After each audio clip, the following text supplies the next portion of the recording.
Welcome back. If you've just joined us, you're watching the news on Channels Television. A reminder of our top stories.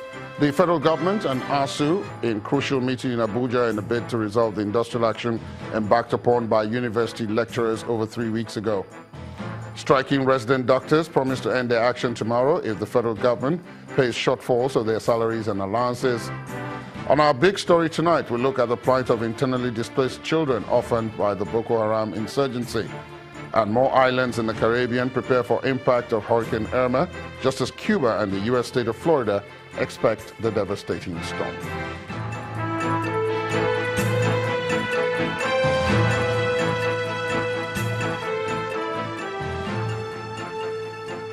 And for more on our top stories and others, please visit our website, channelstv.com and youtube.com/channelsweb.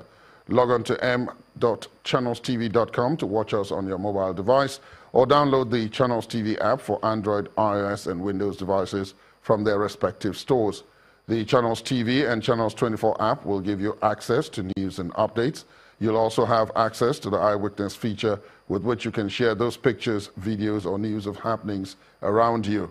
Just install the app, then tap and swipe to reveal the menu, and then follow the instructions. And now we have some of the pictures you sent to our Eyewitness portal today. We begin with this image of an area alleged to be without power in Kiana local government area of Nasarawa State. Our Eyewitness reporter says it's been 2 years since they had electricity lost and wants the concerned authorities to come to their aid. Next is this snapshot of a road in Lokoja, the Kogi State capital, ravaged by flood. Our Eyewitness reporter claims the road links the state to Abuja and has caused problems for both commuters and residents in the area. Now here's a picture of an overloaded truck along Ring Road in Oshogbo area of Osun State. Our Eyewitness reporter is concerned about the danger of this to other commuters. He wants the relevant authorities to look out for other road offenders and stop them. Finally is this picture showing the bad state of the Bukuru Township Road in Plateau State. Our Eyewitness reporter alleges that it is an abandoned road project and wants the government to help fix it. Now, thank you for sending in those pictures of events and happenings around you, and please do keep them coming. The Rivers State Police Command has rescued 11 of the 14 passengers abducted this morning along the Elele-Owerri Road in Nigeria's southeast region.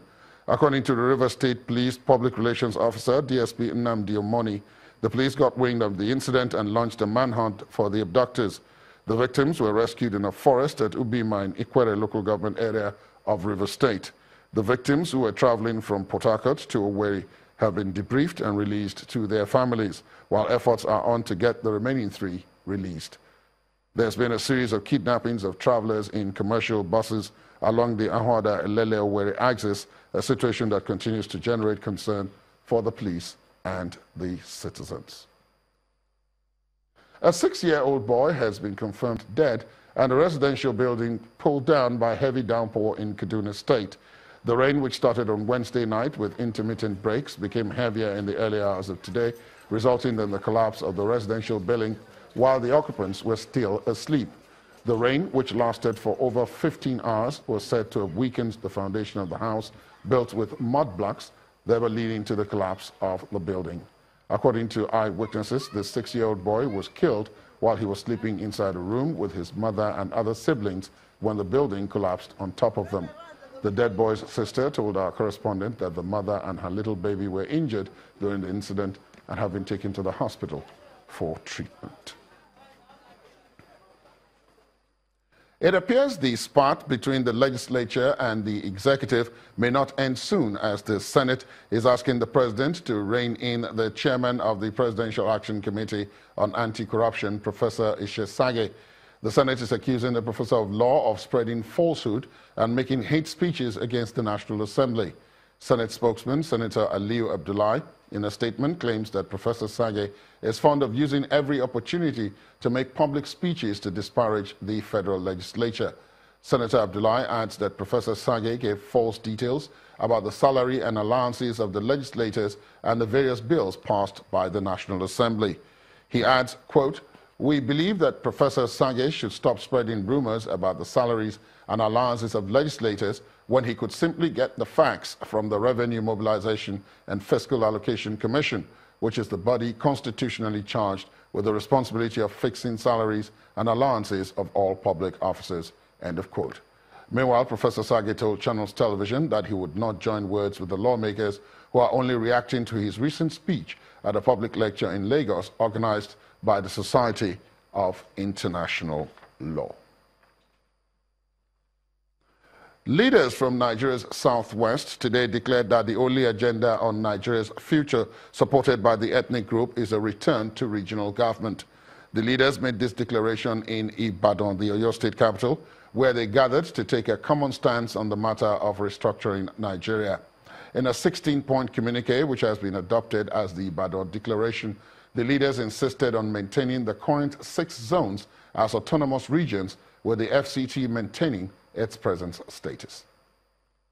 It's a gathering that had been anticipated since the announcement in Lagos of the summit tagged Grand Rally on Restructuring, aimed at arriving at a common position of the Southwest on the hotly debated issue of restructuring.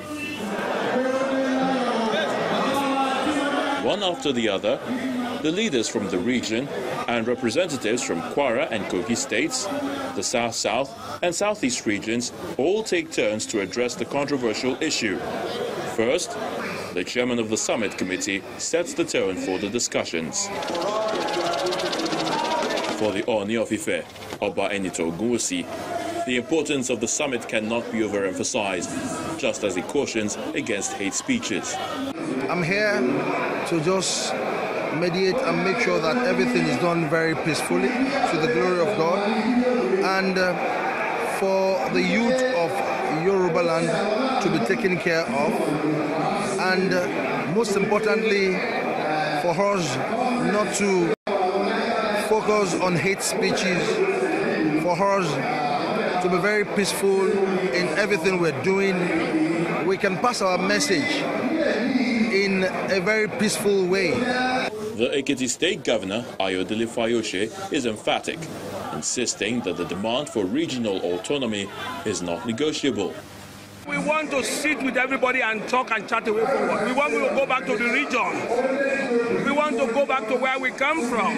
We are first from a source, from a region before we became part of Nigeria.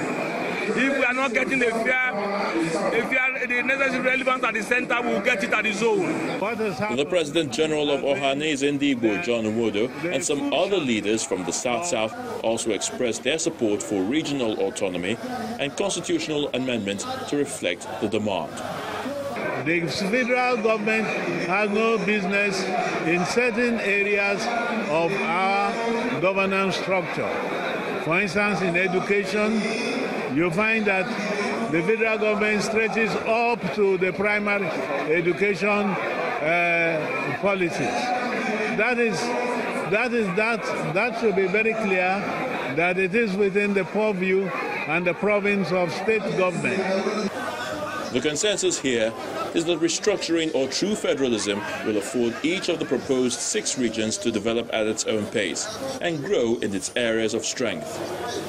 The communique from the summit has been adopted as the Ibadan Declaration and will become a working document for the region. Time now to switch gears and move over to Abuja, where Gloria Ume-Ezeoke is waiting. Hi, Gloria. Hello, Ladi. As agitations continue on the best way to ensure Nigeria's progress, the leadership of the Christian Association of Nigeria in Abuja and the 19 northern states have expressed unflinching support for the continued existence of Nigeria as a united nation. Speaking in Abuja, the chairman of the association, Reverend Yakubu Pam, asked Christian leaders to continually engage their followers in order to sustain the unity and development of the country. Reverend Pam also challenged security agencies and traditional rulers in the north to ensure the security and peaceful coexistence of all Nigerians.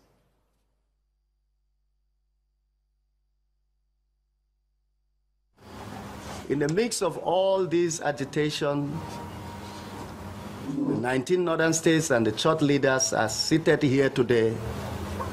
We believe in the unity of this country. And we want to emphasize here, we have had, there was a quick notice that some people should leave certain part of this country and go.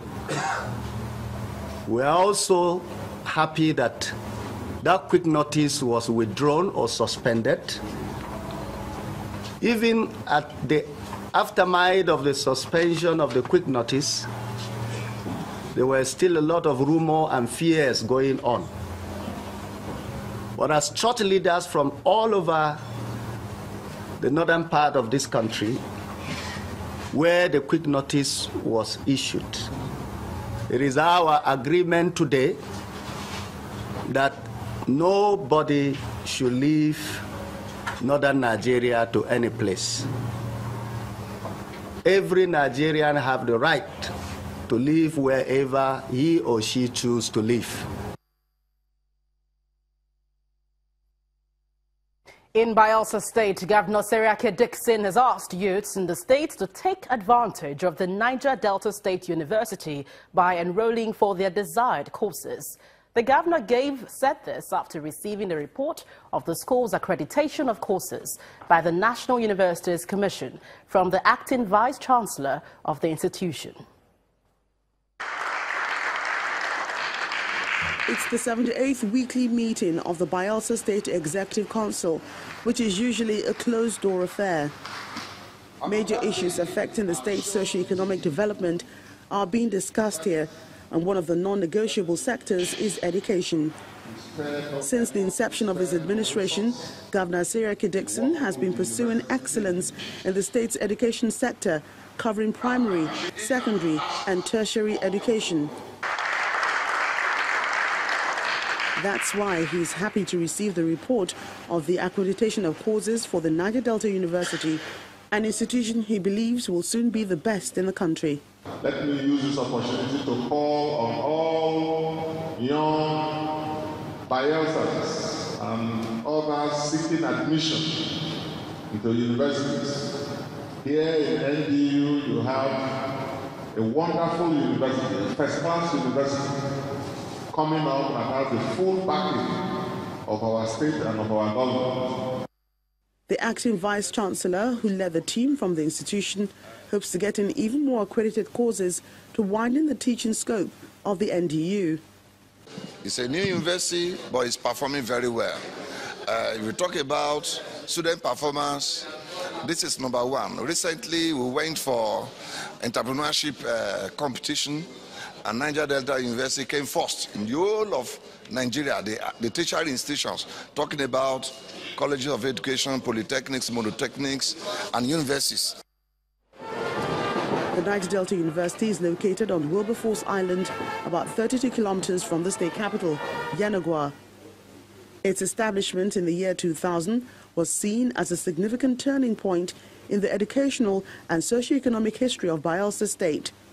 Academic activities began in the 2001-2002 session with slightly over 1,000 students. That number has risen to well over 30,000 and counting, which is why the state government is working with the management of the Niger Delta University to continuously improve the quality of education in the school and the state.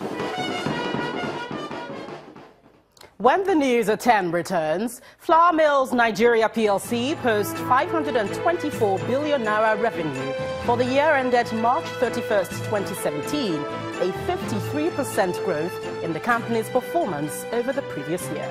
That's in business news. Let's join us again.